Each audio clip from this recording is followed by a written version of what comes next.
Class 11 unit 1 आज का lecture number हो गया 17। इसके पहले लेक्चर नंबर 16 में हम लोगों ने पढ़ा प्रिंसिपल ऑफ होमोजेनिटी यानी समघातता का सिद्धांत क्या होता है, और हम लोगों ने उस प्रिंसिपल को वेरीफाई भी किया, यानी उस सिद्धांत को हम लोगों ने एग्जाम्पल लेकर के सत्यापित भी किया। ठीक है, आज अब ये लास्ट टॉपिक है इस यूनिट का, यूजेज ऑफ डायमेंशनल फॉर्मूला यानी विमीय सूत्र के उपयोग।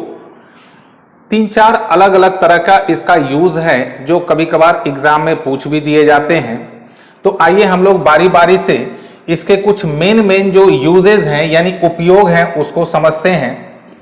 यूज यानी उपयोग नंबर 1 आप लोग हेडिंग डाल दें इंग्लिश मीडियम वाले, the unit of any derived physical quantity, the unit of any derived physical quantity can be found with the help of dimensional formula, यानी विमीय सूत्र द्वारा किसी भी व्युत्पन्न भौतिक राशि के मात्रक को ज्ञात किया जा सकता है।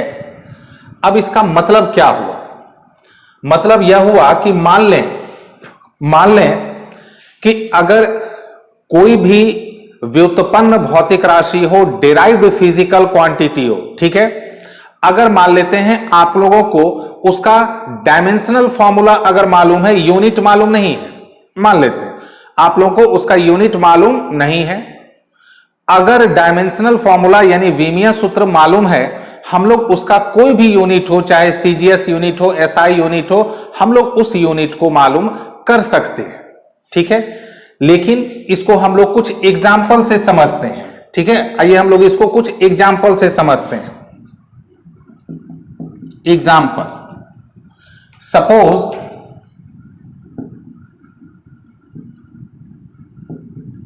डायमेंशनल फॉर्मूला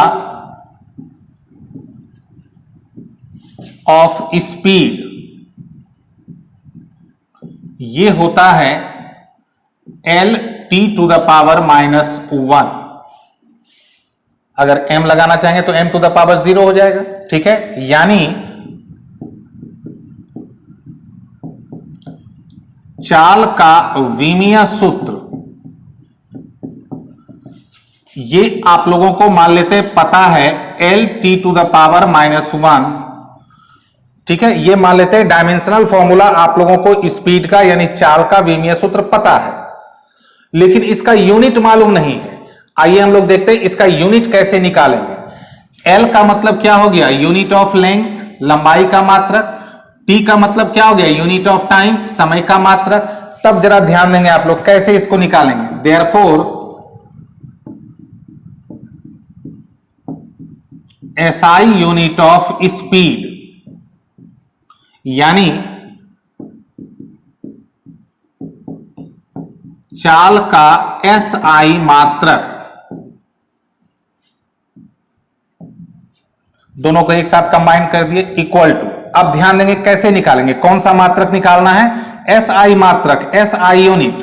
तो L हो गया यूनिट ऑफ लेंथ, तो SI unit of length, SI unit of length क्या होता है? मीटर, इंटू T है यूनिट ऑफ टाइम, तो SI यूनिट ऑफ टाइम क्या होता है? सेकेंड टू द पावर, इसी को हम लोग क्या लिखते हैं? मीटर पर सेकेंड। ठीक है, अब कहेंगे आप लोग ठीक है SI यूनिट मालूम कर लिए, CGS यूनिट कैसे मालूम करेंगे? CGS यूनिट ऑफ स्पीड यानी चाल का CGS मात्रक, तो L हो गया यूनिट ऑफ लेंथ, लंबाई का मात्रक, तो लंबाई का CGS मात्रक क्या होता है? सेंटीमीटर, और T का क्या हो जाएगा? सेकेंड टू द पावर -1, या इसी को हम लोग लिख सकते हैं सेंटीमीटर पर सेकेंड। ये हो गया एक एग्जाम्पल इस यूज का, इस उपयोग का एक एग्जाम्पल। एक एग्जाम्पल चलिए आप लोगों के सामने और दिया जा रहा है, एक एग्जाम्पल और। जैसे मान लेते हैं डायमेंशनल फॉर्मूला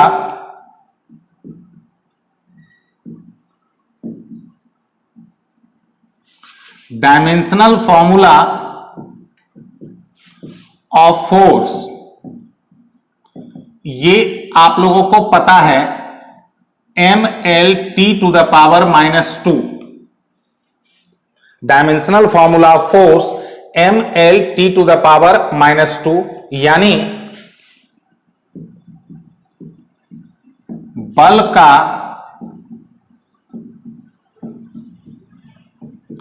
विमीय सूत्र mL_T⁻²। मान लेते हैं आप लोग को यह पता है, बल का यूनिट नहीं पता है, यानी फोर्स का यूनिट नहीं पता है, तो डायमेंशनल फॉर्मूला से ध्यान रखेंगे कैसे हम लोग यूनिट निकालेंगे। Therefore SI unit of force, यानी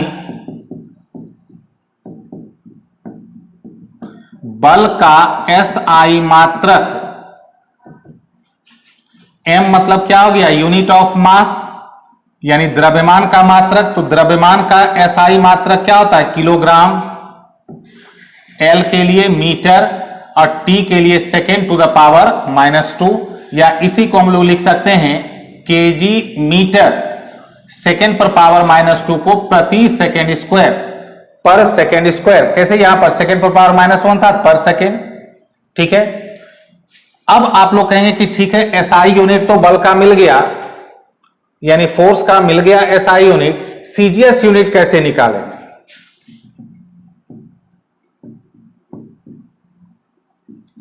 CGS यूनिट ऑफ फोर्स,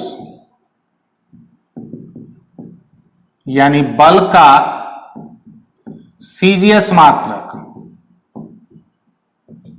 तो M का मतलब हो गया द्रव्यमान का मात्रक, यानी यूनिट ऑफ मास, तो द्रव्यमान का CGS मात्रक क्या हो जाता है, ग्राम, लंबाई का क्या हो जाता है, सेंटीमीटर लेंथ का, और T का सेकेंड⁻², इसी को हम लोग लिख सकते हैं ग्राम सेंटीमीटर पर सेकेंड स्क्वायर।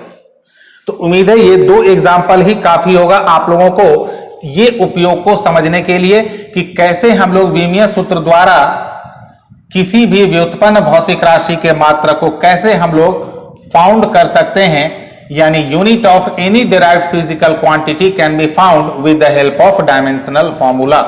आप लोगों को जहां कहीं मौका मिले वीडियो को पॉज करके आप लोग इसको नोट कर ले। आइए अब हम लोग चलते हैं एप्लीकेशन यानी यूजेज यानी उपयोग नंबर 2। तो उम्मीद है आप लोगों ने नोट कर लिया होगा।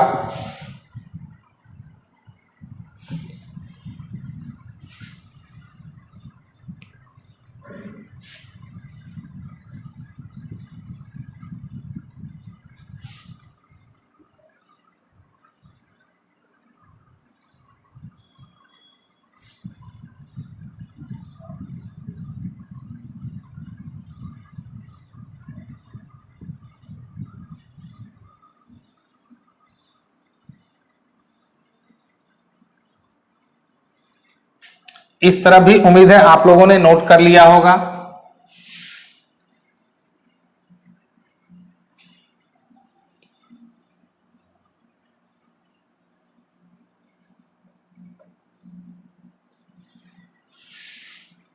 आइए अब हम लोग एप्लीकेशन नंबर 2 यानी उपयोग नंबर 2 को समझते हैं। आप लोग नंबर 2 एप्लीकेशन लिखना शुरू कर दें। Number 2,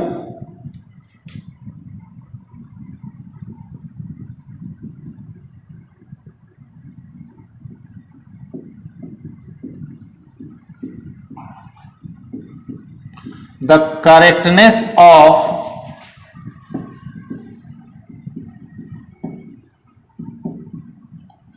any physical equation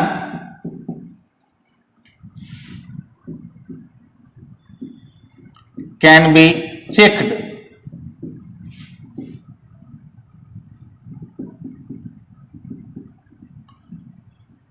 with the help of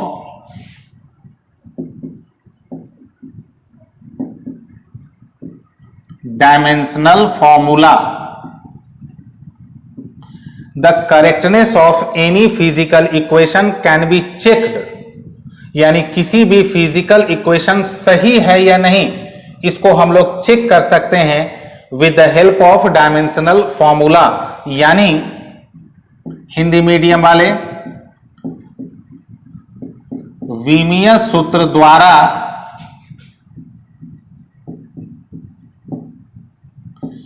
किसी भी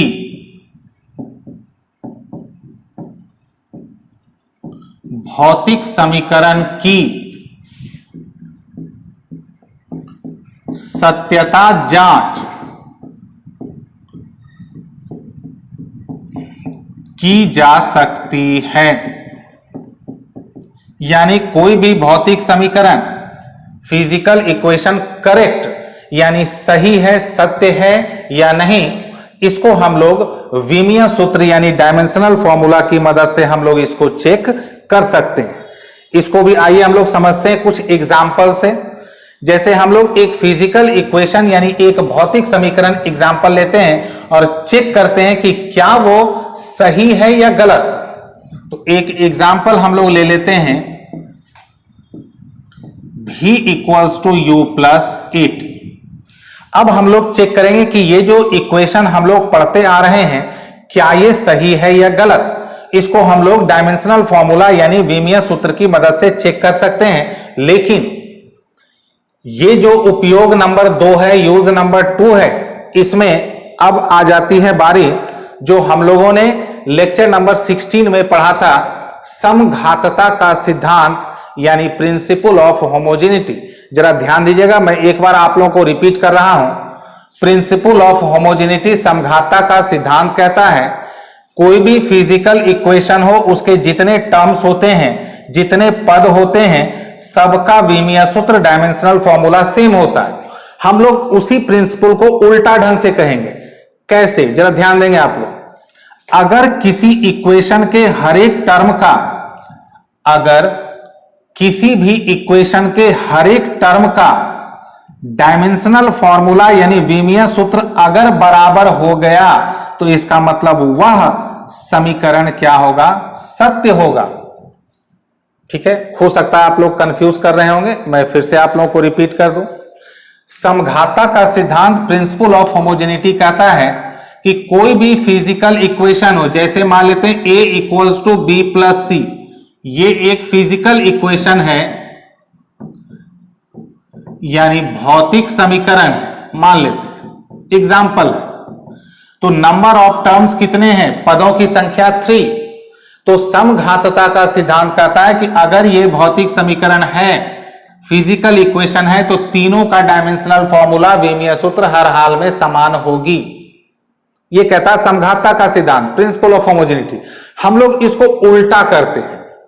उल्टा कैसे करते हैं, मान लेते हैं ये एक इक्वेशन है, यह एक इक्वेशन है। कैसा, फिजिकल इक्वेशन है, भौतिक समीकरण है। अगर इसके हर एक टर्म, हर एक पद का विमीय सूत्र यानी डायमेंशनल फॉर्मूला अगर इक्वल हो, सेम हो, तो इसका मतलब यह सही होगा। बस हम लोग इसी बात को यूज करते हुए इसको हम लोग जो है वेरीफाई करते हैं, एग्जाम्पल लेते हैं। तो ये जो एग्जाम्पल है, क्या ये समीकरण, ये इक्वेशन सही है या गलत, तो इसको हम लोग चेक कैसे करेंगे। नंबर ऑफ टर्म्स, पदों की संख्या 3, तीनों का डायमेंशनल फॉर्मूला निकालेंगे।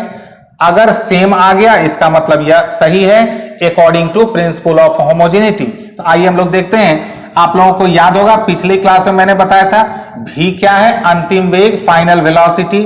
तो फर्स्ट टर्म है v, जहां बड़ी ब्रैकेट में बंद किए, इसका मतलब हम लोग इसका क्या लिखने जा रहे हैं, डायमेंशनल फॉर्मूला। तो v वेग है, वेलोसिटी है, L T to the power -1। Second term u, याद होगा ये भी है वेलोसिटी, इनिशियल वेलोसिटी, प्रारंभिक वेग, तो इसका भी सेम हो जाएगा। थर्ड टर्म है at, ए है एक्सेलरेशन, यूनिफॉर्म एक्सेलरेशन, समरूप त्वरण, L T to the power -2 और टी का हो गया t। L, ये दोनों को मल्टीप्लाई करेंगे तो -2 और 1 दोनों ऐड होकर के -1। तो क्या दिख रहा है, जितने भी टर्म्स हैं, 3 टर्म्स हैं, तीनों का डायमेंशनल फॉर्मूला सेम आया। तो प्रिंसिपल ऑफ होमोजेनिटी को अगर रिवर्स करें, उल्टा ढंग से चलें, तो उस हिसाब से यह समीकरण क्या हुआ, सत्य। लेकिन इसको ऐसे लिखेंगे, सिंस डायमेंशनल फॉर्मूला ऑफ भी का विमीय सूत्र बराबर u का विमीय सूत्र, at का विमीय सूत्र, हेंस अकॉर्डिंग टू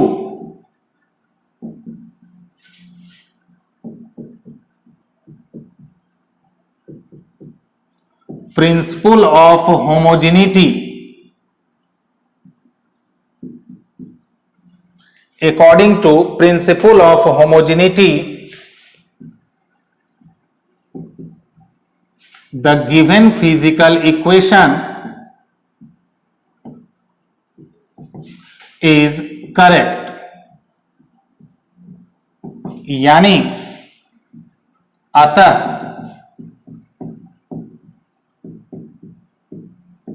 समघातता के सिद्धांत से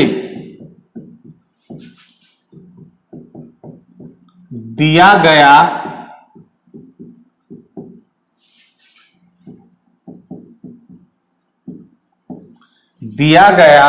भौतिक समीकरण सत्य है।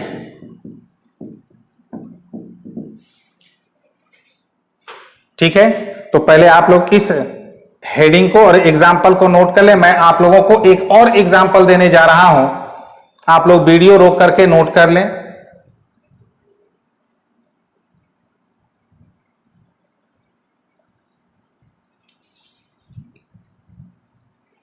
तो उम्मीद है आप लोगों ने नोट कर लिया होगा। एक बात मैं आप लोगों को बता दूं, अब से आप लोगों को जो भी वीडियो मिलेंगे, मैंने थोड़े से उसके क्वालिटी को थोड़ा सा बढ़ा दिया है। क्वालिटी बढ़ाने के कारण जो उसका जो डेटा है वो थोड़ा बढ़ जा रहा है, लेकिन क्वालिटी कुछ स्टूडेंट का कंप्लेन आया कि सर थोड़ा धुंधला दिखता है, तो मैंने क्वालिटी को बढ़ाया जिससे कि उसका जो डाटा है यानी एमबी में वो एमबी बढ़ गया। तो एमबी अगर बढ़ गया तो मैंने क्या किया कि क्लास के ड्यूरेशन को, यानी पहले जो 25-30 मिनट का होता था उसको मैंने 5-7 मिनट घटा दिया। तो अब आप लोगों को वीडियो का जो टाइम है वो कम मिलेगा, लेकिन क्वालिटी बढ़िया मिलेगा। तो आइए, उम्मीद है आप लोगों ने नोट कर लिया होगा। आइए हम लोग इसका एक और एग्जाम्पल लेते हैं।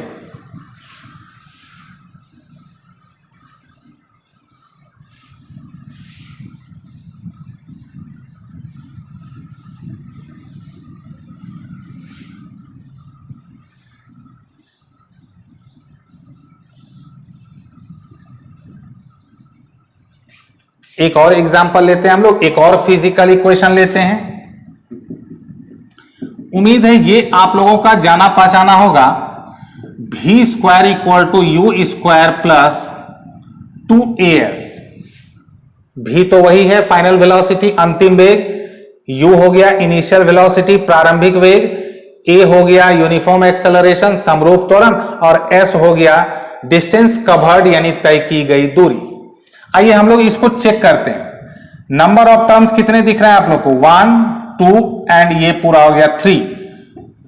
तीनों का हम लोग पहले डायमेंशनल फॉर्मूला निकालते हैं। ठीक है, तीनों का बारी बारी से निकालते हैं। सबसे पहले v का स्क्वायर, इसको हम लोग लिख देंगे ऐसे, v के विमीय सूत्र का होल स्क्वायर। v स्क्वायर को लिखेंगे v के विमीय सूत्र का होल स्क्वायर, और v वेलोसिटी वेग है L T to the power -1 का होल स्क्वायर।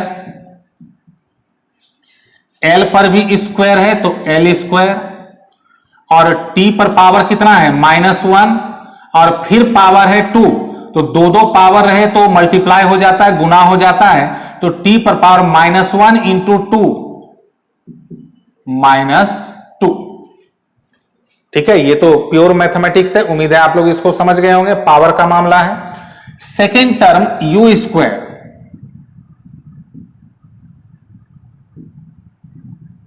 इसको हम लोग लिखेंगे u के विमीय सूत्र, u के डायमेंशनल फॉर्मूला का होल स्क्वायर। u भी क्या है, ये भी वेलोसिटी है, वेग है, फिर वही l t पर पावर -1 का होल स्क्वायर, फिर वही same l square t to the power -2। अब आते हैं थर्ड टर्म 2as। अब यहां पर आप लोगों को लेक्चर नंबर 16 में एक बात बताया गया था, उम्मीद है आप लोगों को याद होगा, मैं याद दिला देता हूं। कोई भी नंबर हो, संख्या हो, संख्या भौतिक राशि नहीं है, उसको मात्रक नहीं होता, यूनिट नहीं होता, और अगर यूनिट नहीं होगा तो उसको डायमेंशनल फॉर्मूला यानी विमीय सूत्र भी नहीं होगा। तो 2 एक नंबर है, इसको नहीं होगा। अब आगे बढ़े, ए क्या है, यूनिफॉर्म एक्सेलरेशन, समरूप त्वरण। तो क्या हो जाता है एक्सेलरेशन का, l t to the power -2। s क्या है, डिस्टेंस कवर्ड यानी तय की गई दूरी, तो दूरी को लंबाई में व्यक्त करते हैं तो l इंटू l स्क्वायर और t टू द पावर -2। तो आप लोग क्या देख रहे हैं, तीनों टर्म्स जो थे इसमें, तीनों का विमीय सूत्र डायमेंशनल फॉर्मूला क्या मिला, सेम। तब हम लोग नीचे लिखेंगे,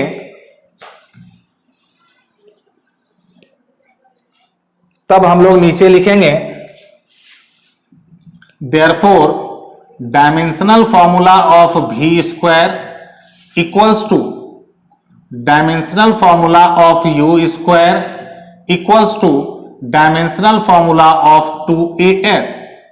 तीनों का डायमेंशनल फॉर्मूला यानी विमीय सूत्र समान मिला, फिर वही line, hence according to principle of homogeneity the given physical equation is correct, यानी समघाता के सिद्धांत से दिया गया भौतिक समीकरण क्या है, सत्य है।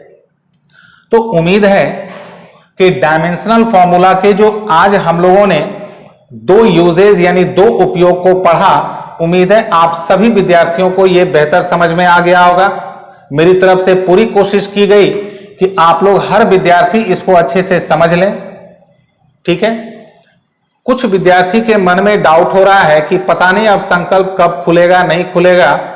कुछ विद्यार्थी इधर उधर कुछ अफवाह भी उड़ा देते हैं कि अभी नहीं खुलेगा, अब 2-4 महीना नहीं खुलेगा, ये नहीं होगा वो। तो आप लोगों को मैं एक जिम्मेवार शिक्षक हूं, इसलिए आप लोगों को बतला दूं, आप लोग इधर उधर की बातों पर ज्यादा यकीन नहीं करेंगे। आप लोगों के मन में संकल्प को खुलने के प्रति जो भी शंका हो, जो भी डाउट हो, आप चाहे तो मुझको डायरेक्ट फोन कर सकते हैं। हो सकता है एक बार नहीं रिसीव हो, लेकिन दूसरी दफा, तीसरी दफा में जरूर रिसीव हो जाएगा, क्योंकि दिन भर बहुत सारे कॉल आते रहते हैं। मेरी यह भी कोशिश रहती है, अगर एक बार में रिसीव नहीं हुआ तो मैं इधर से ही कॉल बैक करता हूं, पूरी कोशिश रहती है, ठीक है। तो आप लोगों के मन में जो भी शक हो, जो भी डाउट हो, जो भी प्रश्न चिन्ह हो, आप लोग इधर उधर की बातों को ध्यान में नहीं देंगे, आप मुझको डायरेक्ट कॉल करेंगे। जो भी आप लोगों का डाउट होगा, जो भी शक होगा, इधर उधर से सुनी गई अफवाह पर ध्यान नहीं देंगे। जो भी होगा आप लोग मुझसे संपर्क करेंगे, मैं आप लोगों के डाउट का जो भी शक है उसका जवाब दूंगा, ठीक है। एक उपयोग इसका और है, और कुछ इसकी सीमाएं हैं, वो हम लोग अगले क्लास में लेक्चर नंबर 18 में, ये लेक्चर नंबर 18 में ये टॉपिक नेक्स्ट क्लास में क्या होगा, खत्म हो जाएगा। उसके बाद लेक्चर नंबर 18 में खत्म हो जाएगा। लेक्चर नंबर 19 जो होगा, एक क्लास में आप लोगों को इससे जुड़ी हुई कुछ सवाल को समझाऊंगा। फिर लेक्चर नंबर 20 से शुरू हो जाएंगे यूनिट 2, ठीक है। तो thank you very much to all.